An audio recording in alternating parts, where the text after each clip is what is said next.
What's up, guys? Happy Wednesday, December 3rd. Hope everyone's having a lovely day, lovely evening. We're going to hang out for maybe a half an hour or so. I'm going to, we'll read the practice player news from today, and then we'll kind of move into start sit questions and anything else that is concerning your guys' playoff push here. And it looks like, this is the week before my playoff start. So, this is for most of my leagues. Week 14 is the final week of the regular season. Playoffs are usually week 15, 16, and 17 for my league. So good evening to Sport Dog, by the way. I'm just going to pull up my news and notes here, and we'll read through this stuff real quick. If you guys are new to the Fantasy Fellowship, definitely check out thefantasyfellowship.com. I updated the weekly rankings today, and we got, just everything else is updated. The rest of season rankings, the start-sit charts, the post-game notes, everything's good to go on the fantasyfellowship.com. But I'm going to read these player practice notes from today. There's not a ton to be worried about. Like Arizona Cardinals, we got Marvin Harrison Jr. and Trey Benson both not practicing today, which is quite of a concern. I've been wanting to see Trey Benson now for the last couple games, and he just has not been able to practice and stay healthy. So as of Wednesday today, it's looking doubtful for Trey Benson. So we're going to probably see Bam Knight and Michael Carter take the load one more time. Emari DeMarcado was limited today, which would just further complicate that backfield if he's active. So that's a whole moving thing. The Arizona Cardinals backs a lot to be figured out throughout the week. But Marvin Harrison not practicing with that heel injury. That's one to keep an eye on. We're going to like Michael Wilson if Marvin can't go. Let me see what else I can find here for us. Aaron Jones with the shoulder injury. He's limited today. So he's kind of back on track to being able to play. I don't know how much trust I have, whether it's his hamstring, his shoulder, which he's hurt a couple times. He just always seems to be getting dinged up. So we'll watch for Aaron Jones the rest of the week. Shout out Mark Andrews signing a 3-year, $39.3 million extension with the Ravens. That's pretty cool. This one we're going to have to keep an eye on. It's Woody Marks. He does not practice today. It's only Wednesday, so don't take too much with this. But the ankle injury, I believe he hurt the ankle in Sunday's game, was able to come back and finish the game, but not practicing today. We'll keep an eye on Woody Marks. Good news for Jaden Daniels. He's listed as limited today, so he's on track to maybe making his appearance this Sunday. Let's see what else we got here. Darius Slay was claimed by the Bills, by the way. Mike Evans limited today. I don't think he plays week 14. I think he plays week 15, though. So we'll see Mike Evans soon back with the Bucs.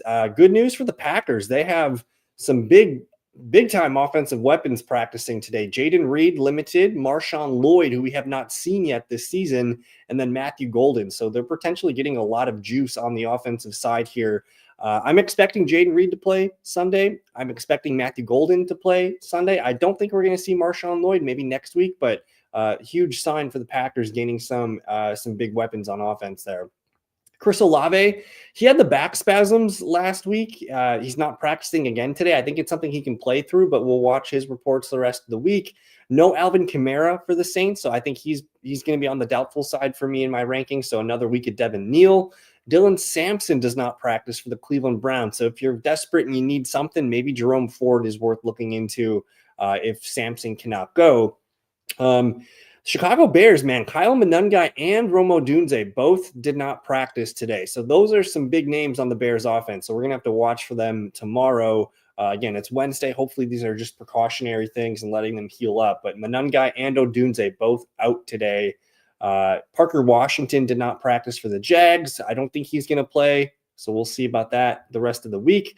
The Lions are listing Amon-Ra as questionable for tomorrow night. I don't see him playing on a short week here. Technically, it's been a full 7 days since his injury, but I don't think we see Amon-Ra. If we see him, you're going to play him. But we're going to have to watch for those pregame reports in Detroit. No Justin Herbert today, but they play Monday night. So honestly, they don't even have to put out a Wednesday practice report. So maybe we see Herbert practice tomorrow. Let me see what else I can find. T. Higgins was limited today. Dalton Kincaid finally limited in practice today, so maybe we get him back in that juicy matchup against the Bengals defense.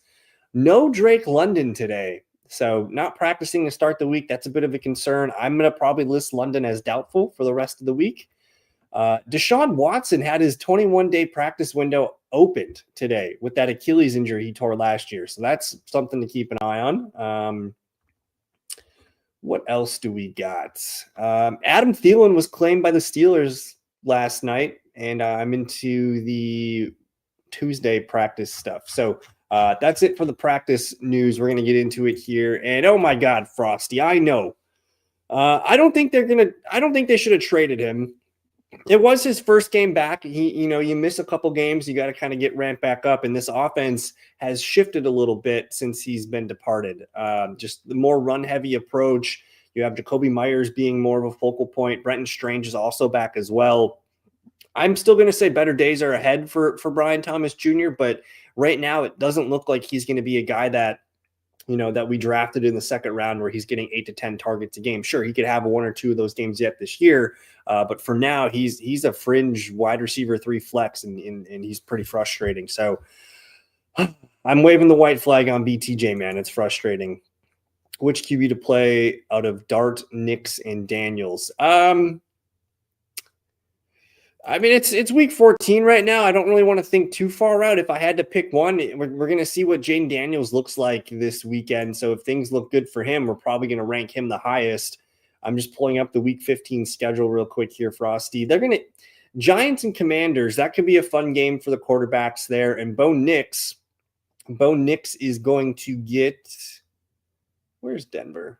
Packers, Denver. I don't know if I want to play Bo Nix against the Packers, even though it's in Denver. So it's probably Dart versus Daniels at that case. Let's see how Daniels looks this weekend. I'm probably going to say Daniels for today in London back. Yeah, it doesn't look good for Drake London, man. I would like to have better news, but him not practicing to start the week is not a great sign. If he gets limited in tomorrow, we may change our tune.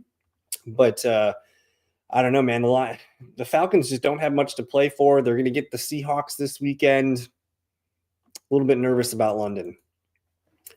And we got the old 18 PPR Superflex from Sports Dog here. We got Lamar Jackson. We got Jameson and Pickens. Running backs Marks and Warren. Tight end is Brock Bowers. 2 flexes is, I'm assuming that's Chris Rodriguez and Chris Godwin. Bench is Burrow, Vidal, Shakir, Pierce, and London. Any lineup changes. So, if it's a super flex, are we starting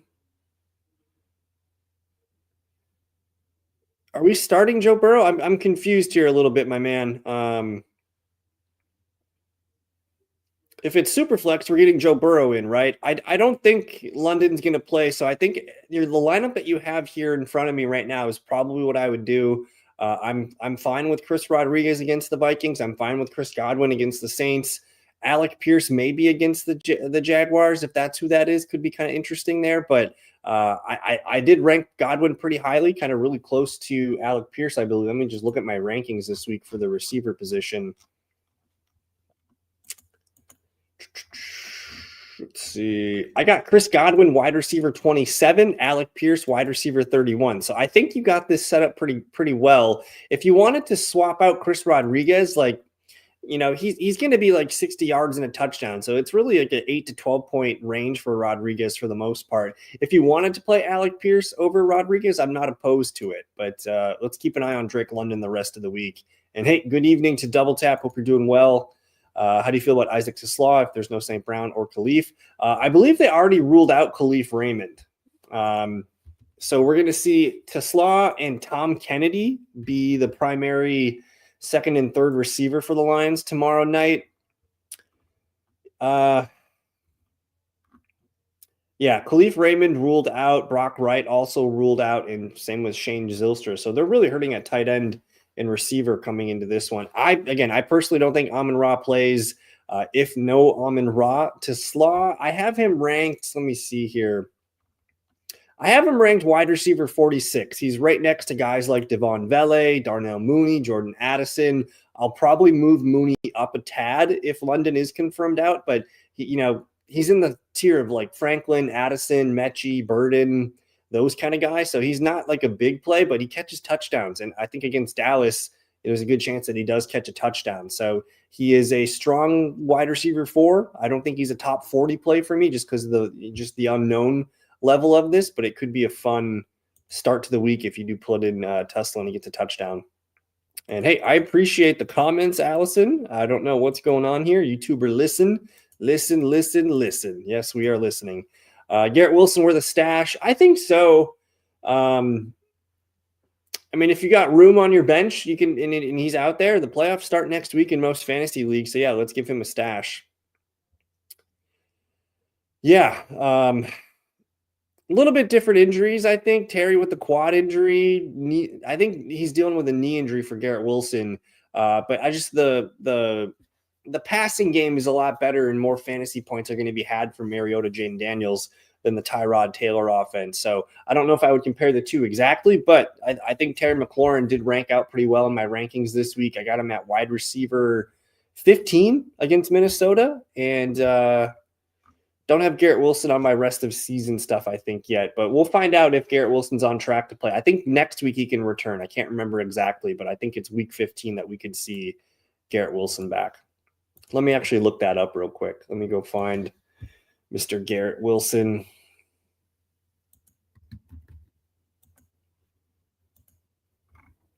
Alrighty, so his last game, did he play in that New England game?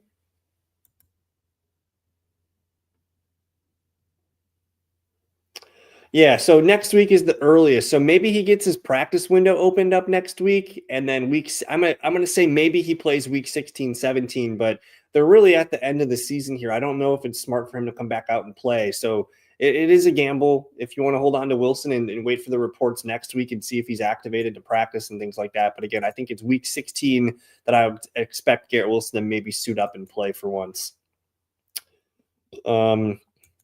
If you guys play in leagues and the waiver wire is running tonight, like one of the leagues that I'm looking at, I got Devon Vele, Isaac Tislaw, Pat Bryant's out there. I like him quite a bit too. I would probably hold out for Devon Vele instead of playing like a guy like Isaac Tislaw, just with the Chris Olave back stuff going on. And then, man, like the Vele looked really good last week. He caught all 8 of his targets. He got a touchdown, 93 yards. And he gets a pretty nice run the next few games here. We like the Saints schedule quite a bit. So I would probably have a little bit more chips on Vele. Some names I would play Adonai over. Let me look. I have Adonai Mitchell here ranked at, I've got him up at wide receiver 25. So I have him ahead of Chris Godwin. I have him ahead of Romo Dunze, ahead of Deebo Samuel, ahead of DK Metcalf, Alec Pierce, Brian Thomas, Quentin Johnston, Jaden Higgins. I think Mitchell's up there, and he's got a pretty safe floor, 6 to 10 points where, as long as he gets a 6 to 8 points, it's not a complete dud.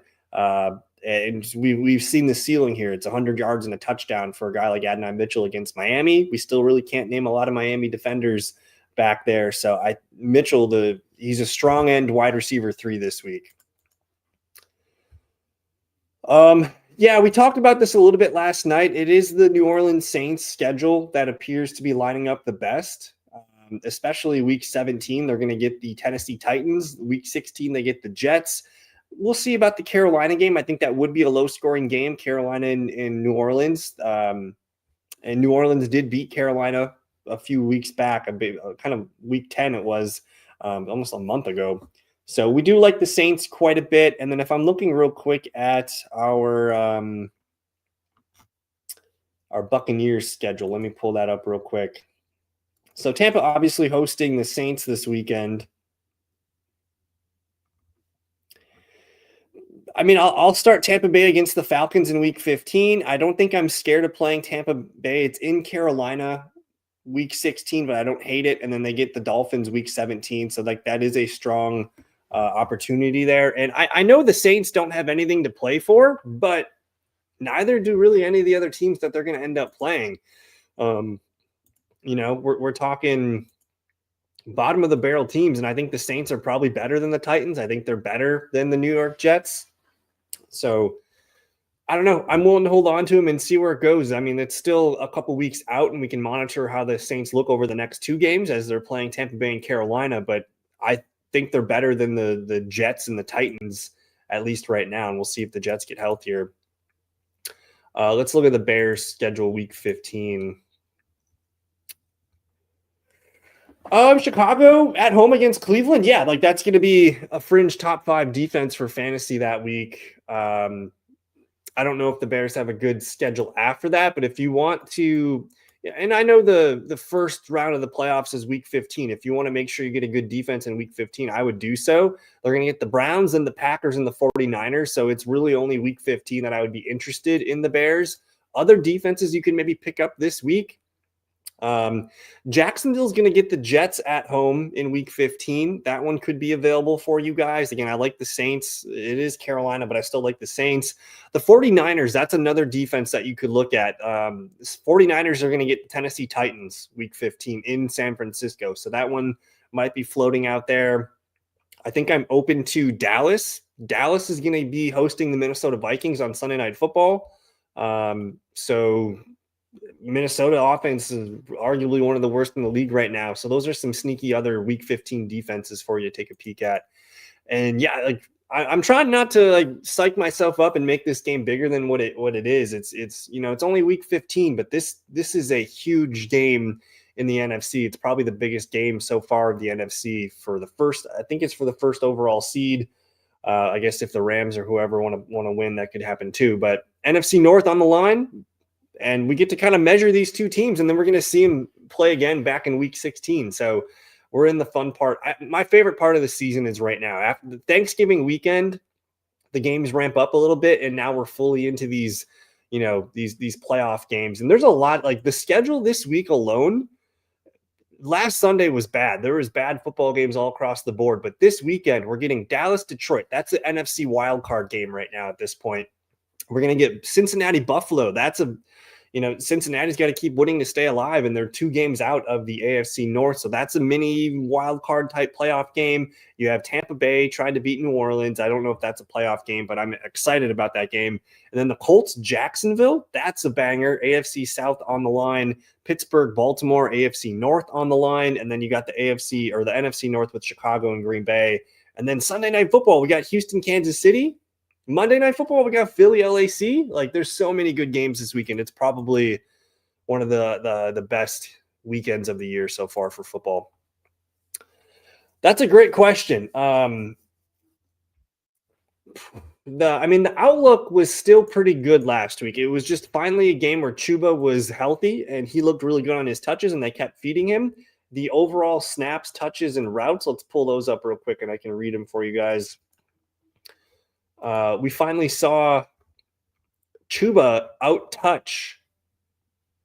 They had the same amount of touches. So Chuba had 17 carries. Rico had 18. They both had 2 catches on 2 targets. And Rico still got 10 fantasy points. Chuba got 20 because of the big, long touchdown run. But I think what sticks out here is Chuba out-snapped him pretty significantly. 38 snaps to 27 for Rico. 15 routes for Chuba, only 6 for Rico.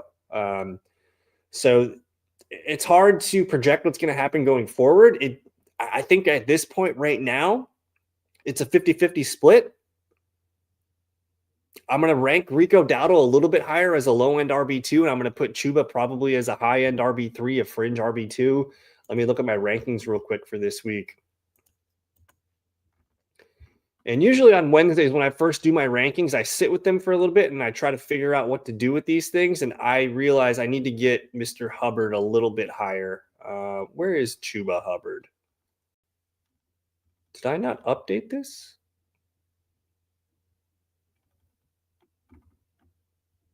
It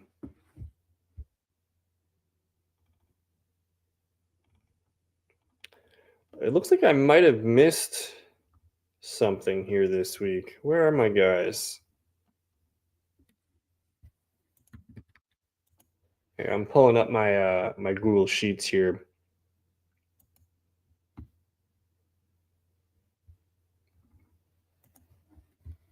Oh, they're on bye. That's why they're not in the rankings this week. Of course, they're not in my rankings this week. But yeah, I think there could be a shift going forward where it's more 50-50. You're not getting that top 10, top 12 running back that you had in Rico the last month and a half or so.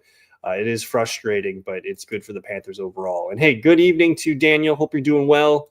And I agree, man. I've been saying this for the last 3 years. Jaylen Warren's a really good player. They need to make him a more focal point in their offense. I think where they're struggling, and they did get Adam Thielen back. So if you guys want to add Adam Thielen, I think he's a guy that can kind of come in and maybe not be in our lineups this week. But if he comes in and he plays this week with Aaron Rodgers and he looks good, he's going to be the clear number 2 receiver, and he might actually start leading this team in receptions and targets right away. So I think Adam Thielen is one to pick up in deeper formats if you need receiver help. But I'm very frustrated with the tight ends and how they've been using them, because Pat Freiermuth has been a fantastic tight end in his young career, and they're kind of just forgetting about him. They're not, they're divvying up all these tight end snaps to Jonnu and Pat and Darnell, who I like Darnell, but they need to figure out a way to just get these guys unlocked, because they're kind of just blocking everybody and getting their best players off the field, man. I saw something today where someone was saying Tomlin would be a good fit for Penn State. I struggle to see Mike Tomlin go to the college level, but we could see that. I think he would be a good college head coach, especially for Penn State. That could be an attractive option for him. I don't know where it's hard for me to close my eyes and see him coach anywhere else in the NFL, really. I don't know where. Like, maybe, would he go to Atlanta if Atlanta fires Raheem Morris? Would he go to, I don't know. He probably wouldn't go to Miami. I can't see him going to some of these other not so good teams. Like, maybe the New York Giants would be the team that he'd be like, yep, I'm gonna go to New York and help fix the Giants. They got a good core of players to build around. Like, that might be the one that makes the most sense, the New York Giants. But yeah, the seat is definitely hot. I think the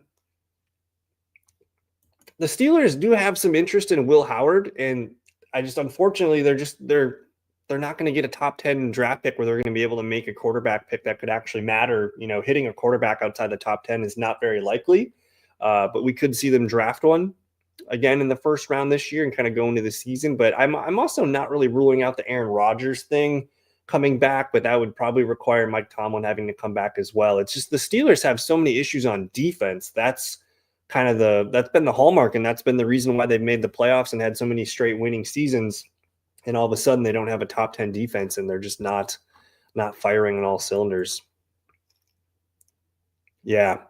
Like, it's just, I close my eyes and I think Steelers, and I just see Mike Tomlin's face. Which one's which? Jim's in Baltimore? Jim McMahon, Baltimore? Not McMahon. Jim Harbaugh and John Harbaugh's in Baltimore. I always get the two mixed up. Now I need to double check this.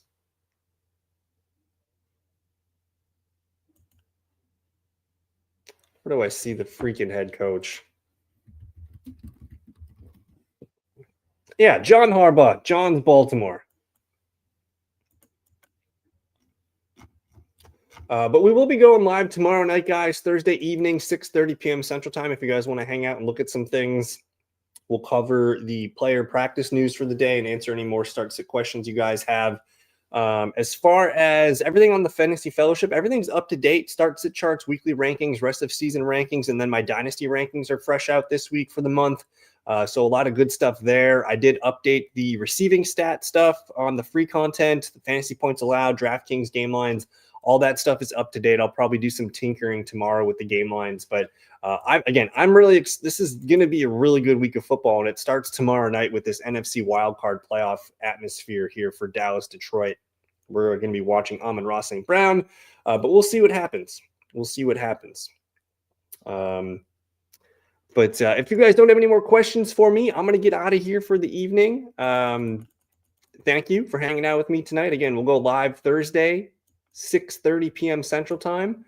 Come with your questions, hang out for a little bit, and we'll hang out before the game. So, again, thank you for your time, guys. Enjoy the rest of your evening. We'll see you tomorrow night. Peace.